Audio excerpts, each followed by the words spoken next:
Brothers and sisters, I have a dream. I have goals. I didn't always have dreams and goals.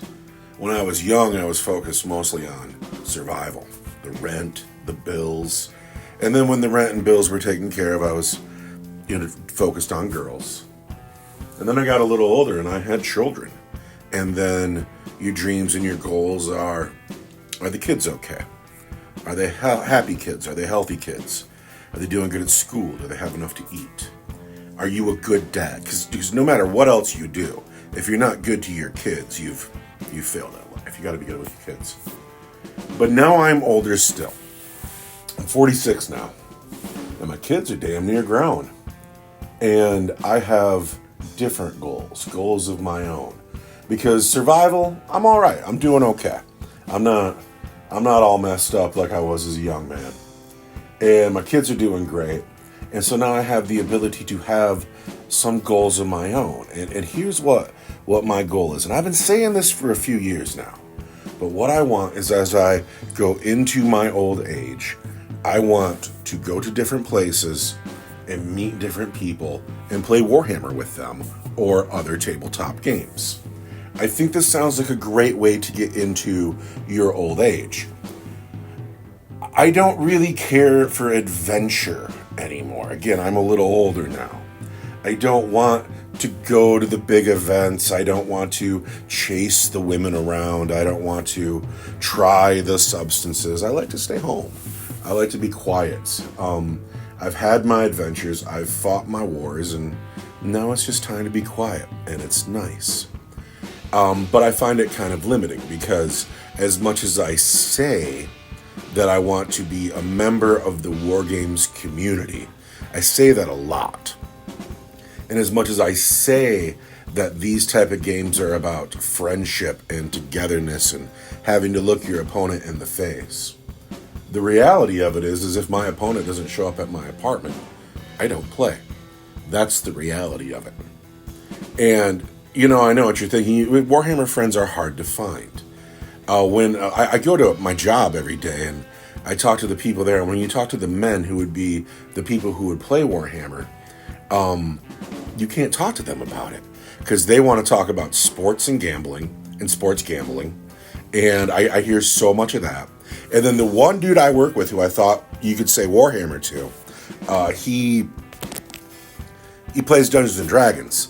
And I was like, oh, you play Dungeons and Dragons. Well, what do you think of Warhammer? And the dude looks at me and he goes, isn't that really expensive?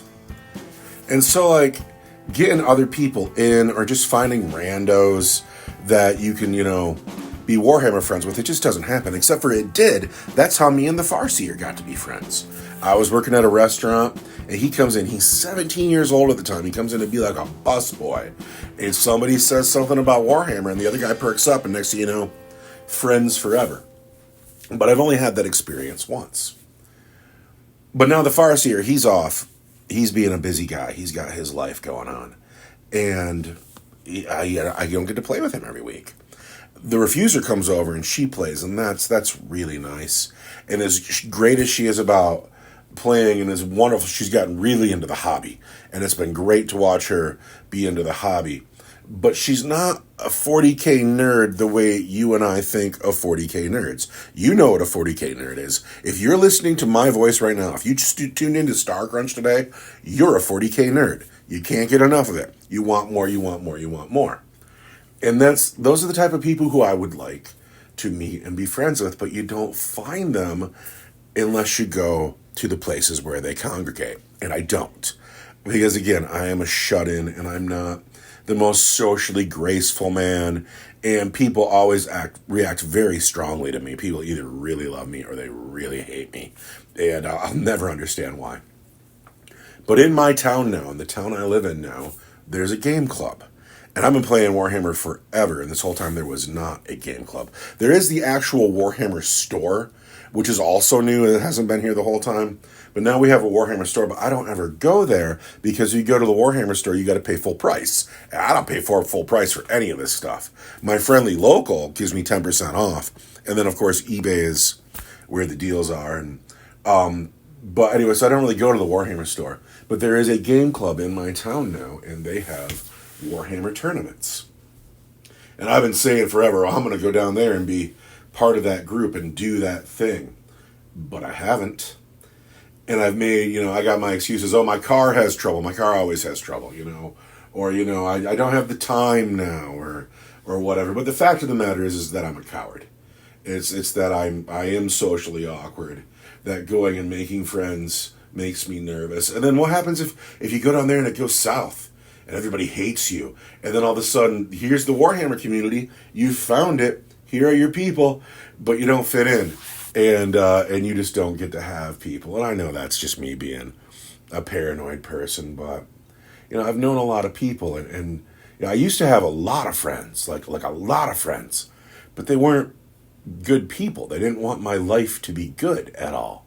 And now I don't have a lot of friends, but the friends I have are good people. They're admirable people that you have to live up to and I can admire.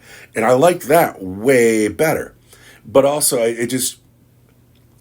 it always makes me feel like it's going to be way harder to find crummy people than it is going to be to find those top dollar people that you do want to be friends with. Not that I want to be a Judgy McJudgerson, but I live in a rich part of the world, and there's a lot of people around me who are not doing particularly well, and just trying to get what they can. I can't blame them for that. But anyway, now I'm getting out the point. The point being, that game club has been doing tournaments. It seems to me that they do one about once a month. And it seems to me that either I'm a coward or I'm going to go to that tournament. And anyway, so I make that decision. And it's a few weeks ago, and their next tournament is 9 days away from the day I make that decision.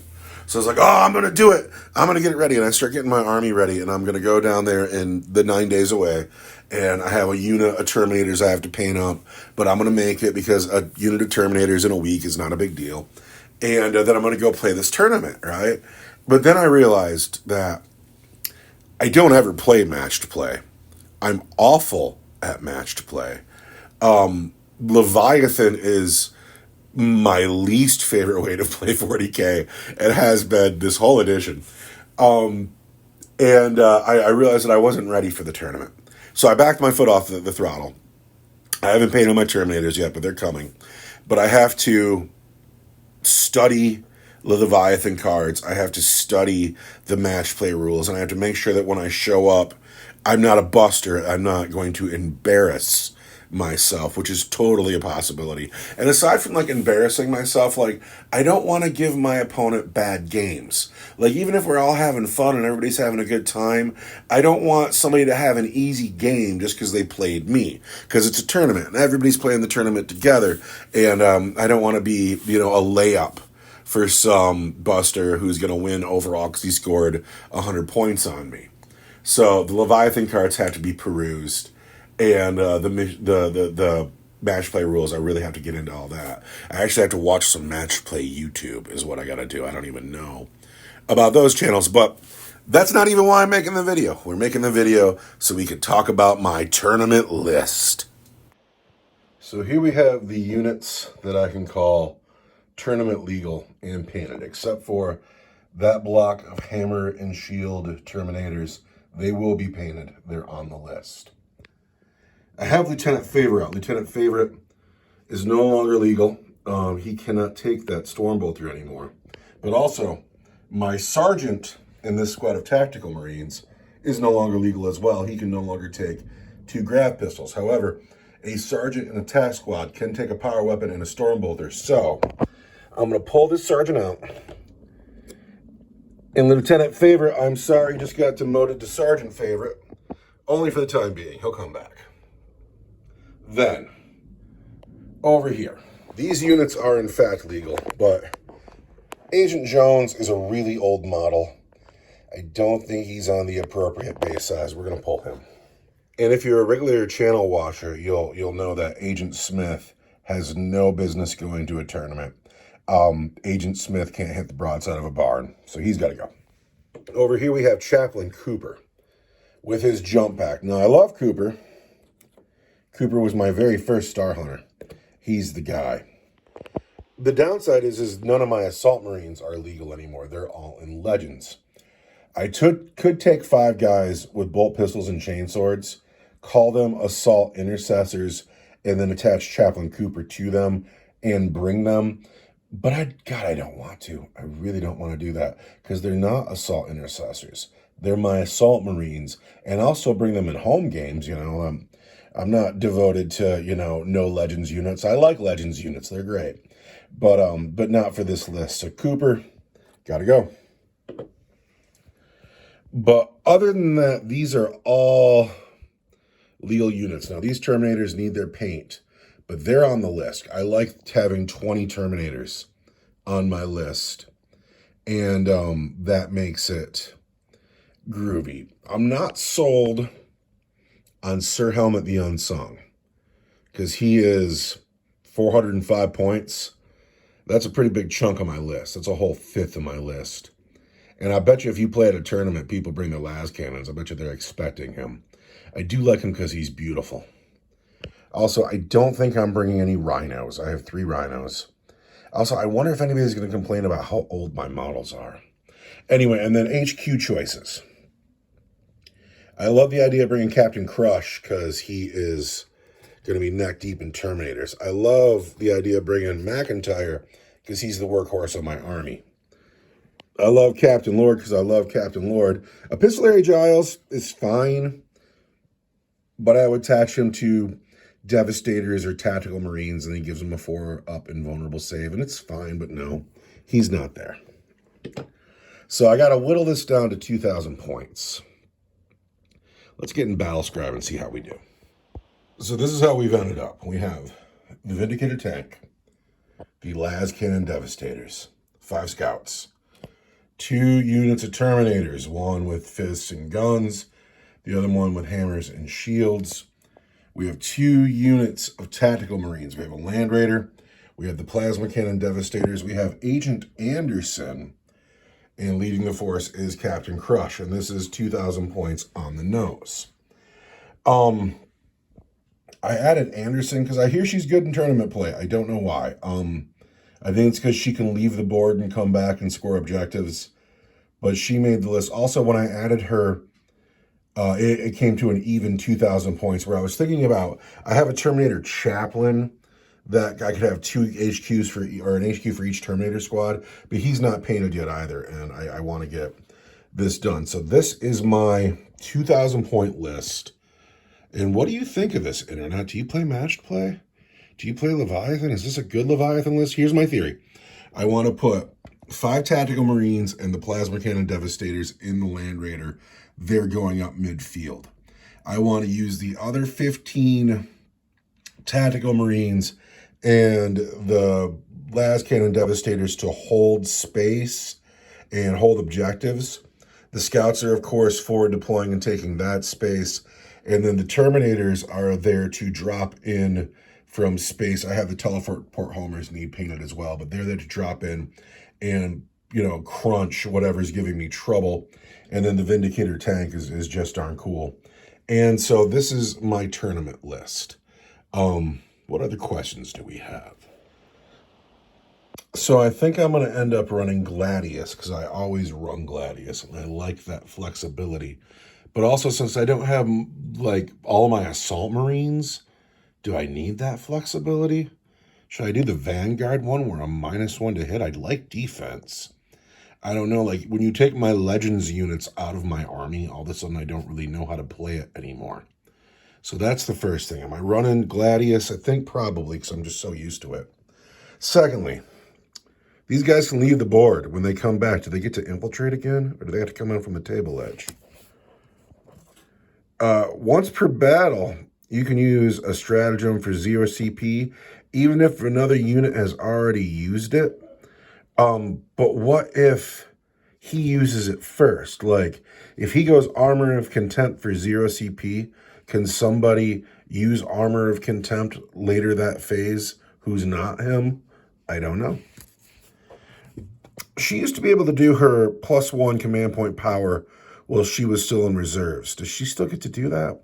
Also, Are you seeing how much bigger her card is than the Space Marine cards? Like, I might pull her off the list just so I don't have this one giant card sticking out. That's super irritating.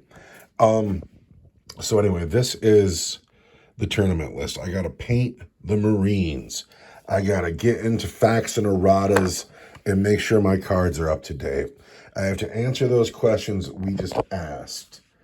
Then I actually have to like sit and read the Leviathan cards. I actually have to like know what I'm doing in Leviathan. And I got to get these Terminators painted. But that's it. That's the video this week. No battle report. Sorry. I don't have enough battle report friends. But we're working on it. We're going to go to the tournament and not be a coward. And we're going to take our firstborn Star Hunters plus a very sexy assassin.